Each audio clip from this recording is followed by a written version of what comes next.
Yes. Okay, time for a financial focus with our analyst, Steve Budin, as always on Monday. Next week, Labor Day, you're not going to be here, but you'll be here Tuesday. Yes, so taking off Monday. Right, Yes. we want to make sure all your fans know you'll be back. Thank you for that. Okay, let's talk the U.S.-Mexico trade talks. Obviously a big topic, and especially today because there's been some developments. Right. So I've been talking the last year and a half or so about the uncertainties in the markets. A lot of it stems from these trade agreements that were negotiated years ago, and the president and his administration wants to modernize these or even change them or cancel them. Now we have our first potential, and I say potential, success where the United States and Mexico have come to their own agreement. And North American Free Trade Agreement, or NAFTA, was always mentioned during the political campaign. They want to rename this the U.S.-Mexico Trade Agreement because it's just between the two countries. Now, hopefully Canada will get on board and we can update the North American Free Trade Agreement terms. But these are very detailed agreements. So you're talking about how many parts go into an American car, how many parts go into a Mexican car, what can be called made in USA, what can be called made in Mexico. So these are very detailed, and I emphasize nothing's been signed yet.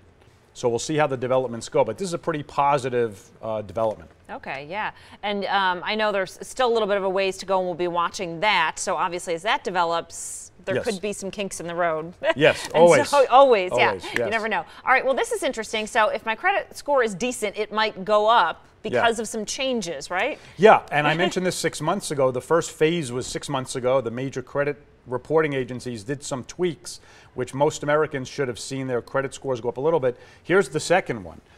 There are things like overdue library books, medical claims that your insurance company may have paid, but the credit union, the credit agencies haven't figured out yet. Okay. So things are getting sped up, and they're estimating that over 10 million to 15 million Americans could see their credit scores go up. Wow, that's good news for a lot of people, Yeah. right? Yeah, and it's things like disputed issues too. If you dispute a charge and the credit company puts that on your credit, you could actually have that removed. So again, the reporting agencies are really getting more modern, even traffic tickets that you've paid. Sometimes that gets stuck in the bureaucracy, but you can actually have that taken off your credit as well. Okay, so you do recommend getting a credit report? Once a year, it's always good to have year. that because there's so many ways for mistakes to get made. Yeah. And it really has some big impacts, whether you get a mortgage, what interest rates you pay, whether you can get credit, a car rental, a hotel room. You know, you need credit. You need credit cards for these things. Yeah, it's a good point. I haven't checked mine in I don't know when. I think you should. I know. I'm going to now. Thank free. you, Steve Budin. It's free. I know.